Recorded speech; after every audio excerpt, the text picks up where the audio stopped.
여러분 반갑습니다. 반도체 오빠 차례장입니다. 오늘 같은 날에는 따끈따끈한 그 호빵이 그립네요. 호빵. 어릴 때 참 호빵 많이 먹었던 것 같은데 요즘 근래 와가지고 호빵 먹는 사람이 별로 보이진 않더라고요. 항상 그 가게 가면은 호빵 기계, 호빵 이렇게 하나씩 팔았지 않습니까? 옛날에 100원인가? 하여튼 그랬던 것 같아요. 그래서 500원인가 할 때까지 본 것 같습니다. 지금 얼마인지 모르겠는데, 요즘 뭐 편의점이나 그 대형마트 가면 호빵을 팔긴 팔더라고요. 호빵을 보면서, 이제는 진짜 겨울이 왔구나. 그 단팥 호빵도 있고, 뭐 야채 호빵, 뭐 그랬던 것 같아요. 호빵. 어, 하여튼 호빵이 그립습니다. 날이 춥더라고요. 밖에 나가서 잠깐 나갔다 운동하려고 했는데 추워가지고 잽싸게 그냥 집으로 뛰어왔습니다. 요즘 보니까 주식 부업을 하시는 분들이 꽤 있을 거예요. 부업을 해가지고 다른 건 아니고 이제 뭐 월급만큼만 벌었으면 좋겠다 그런 분들이 좀 있어요. 맨 처음 500만 원으로 시작을 해가지고 이제 주식장 좀 익히고 뭐 단타도 치고 뭐 스윙도 연습하면서 매월 돈을 이제 월급만큼 버는 게 목표였다고 하죠. 목표. 이렇게 주말에 알바나 내 노동력을 소비하지 않고 돈을 벌 수 있음에 감사합니다. 이렇게 댓글을 달아주신 분이 있더라고요. 어? 최근에 특정 종목과 섹터를 중심으로 해서 두 자릿수 이상의 급등락 현상이 이제 발생을 합니다. 일종의 포모인데 포모. 야, 포모 현상. 이거로 인해서 개미들의 그 상대적인 박탈감 역시 극대화되고 있더라 그럽니다. 극대화되고 있다. 하지만 주식 전문가들은 이런 분위기 속에서 투자 공부를 지속적으로 이어가면서 자신만의 소신을 갖고 투자에 나서는 것이 중요하다. 연일 강조를 합니다. 금토하기 따르면 전날 한 온라인 주식 그 투자 게시판 보니까 회사원으로 일하면서 부업으로 이제 시작한 주식 투자를 통해서 매달 꾸준한 그 한 자릿수 이 수익률을 기록하고 있다는 투자 인증 글이 이제 올라와가지고 이목을 집중시켰습니다.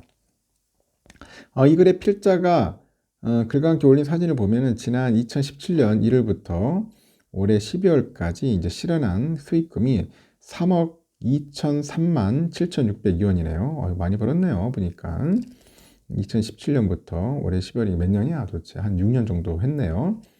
수익률은 8.8%다. 8.82%.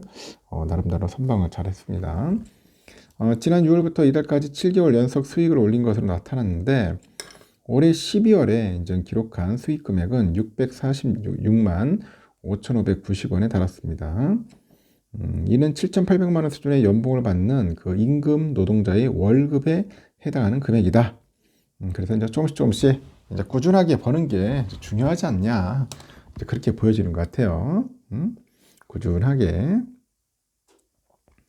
이 밖에 11월에 577만 8,500원 정도 벌었고, 한 6% 정도. 그 9월 달에는 561만 8,800원, 8월 달에는 547만 5,400원, 7월에는 336만 850원.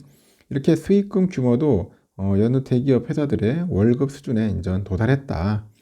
그런 이야기를 합니다. 일단은 필자는 그래요. 최근에 이제 몇 천만 원씩 크게 익절할 수 있었음에도 뭐 욕심 부리다가 결국 다시 물리고 결국 조금씩만 먹고 나와서 혼자 짜증 났는데 이게 자기의 그릇이다. 제 그릇이겠죠. 하면서 글을 마무리합니다. 그래요. 본인의 그릇이 있어. 너무 욕심 부리다가 한 방에 날릴 수도 있기 때문에 항상 조심을 해야겠죠. 이 글에는 내가 이 정도였으면 전업했을 듯. 이게 진정한 인증이다. 뭐 멋있다. 선생님을 모시고 싶어요.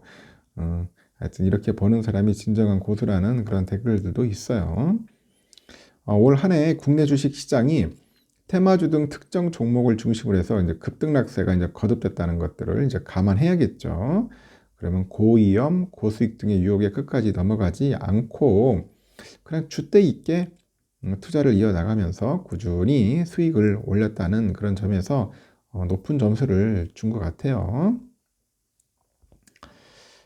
일단 그 한국거래소 정보 데이터 시스템에 보니까 지난달 17일에 상장한 에코프로 머티리얼즈 야, 이거 주가 보니까 아주 골 때려요. 지금 전날 종가까지 366.85% 올랐습니다. 366.85%까지 상승을 했는데 같은 기간에 코스피, 코스닥 시장 전체 종목 중 한동훈 테마주로 엮여가지고 급등세를 탄 대상홀딩스 우선주가 있어요. 이게 442% 정도 되는데요. 이어서 두 번째로 높은 주가 상승률을 이제 보인 거죠.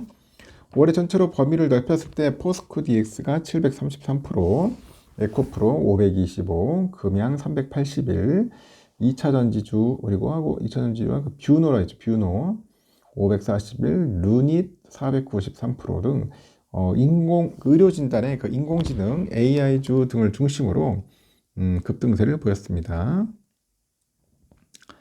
일부 종목과 섹터를 중심으로 급등세를 보인 반면에 더 많은 종목들의 주가는 뭐 횡보하거나 하락세를 보인 그 양극화가 심화되다 보니까 오히려 개미들의 투심이 위축되는 모습이 보이기도 했죠.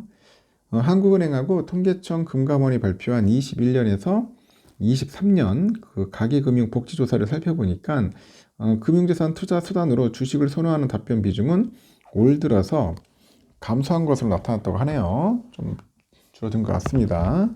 감소를 했고요. 주식 선호 응답률은 팬데믹 기간에 풍부한 유동성에 힘입어서 20년에는 6.2에서 22년 13.3%까지 2배가량 뛰어요. 막 뛰다가 올해는 8.7로 내립니다. 직접 투자의 감소세가 뚜렷했고 주식 투자 비중은 11.6에서 7.7로 3.9%포인트 감소를 했네요. ETF 등 수익증권 비중도 1.7에서 1.1로 소폭 내렸습니다.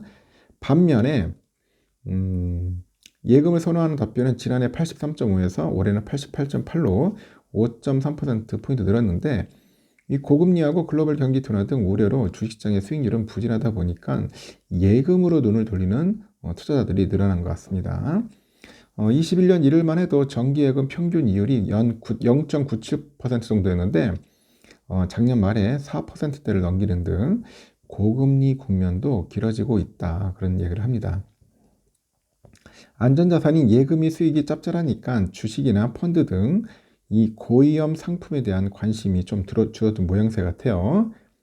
올 들어서 바뀐 투자 성향도 영향을 미쳤는데 이 수익성을 최우선으로 고려한다는 답변 비중은 지난해 21%에서 올해는 19.3%로 1.7% 정도 줄었어요. 반면에 안정성을 고른 답변은 66.9에서 67.5%로 현금화 가능성 응답은 6.3에서 7.4%로 늘었습니다. 고금리는 챙기면서도 만기는 단기로 소위 방망이를 짧게 잡는 재테크를 선호한다는 그런 이야기인 것 같습니다.